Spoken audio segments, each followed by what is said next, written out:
If you want to set up Zoom meetings via Zapier, this video will walk you through the full process step by step so you can automate meeting creation without doing everything manually. This is a great setup if you schedule calls often, want to save time, or need a simple workflow that connects your apps together. And before we get started, if this tutorial helps you, please hit the like button and subscribe for more easy software walkthroughs just like this one. Alright, let's begin.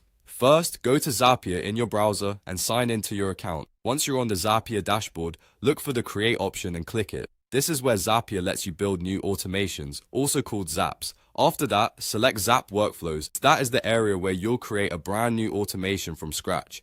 Now, you'll need to choose your trigger. Click on the trigger to start setting up the event that will begin the workflow. In the app search bar, type in the app you want to use for the trigger.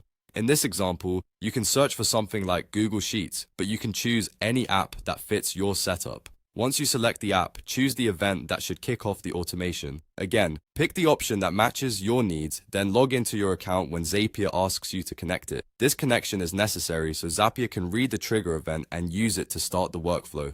After your trigger is connected, it's time to set up the action.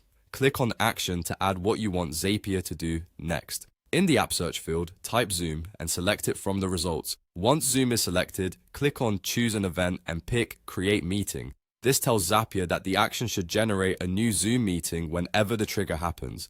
Next, log into your Zoom account when prompted. Make sure you authorize the connection so Zapier can create meetings on your behalf. At this point, you've connected both sides of the automation. Now click Build It in the top area to continue through the setup. This is where you can review the workflow and make sure the trigger and action are both configured correctly.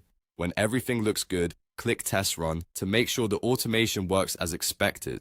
Testing is important because it lets you confirm that Zapier can successfully create the Zoom meeting before you publish the workflow. If the test is successful, the final step is to click Publish. Once you publish it, your Zap will go live and Zoom meetings will start being created automatically based on your trigger settings. That means no more manually creating the same meeting over and over again.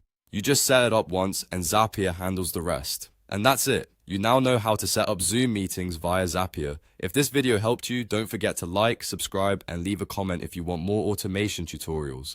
Thanks for watching, and I'll see you in the next one.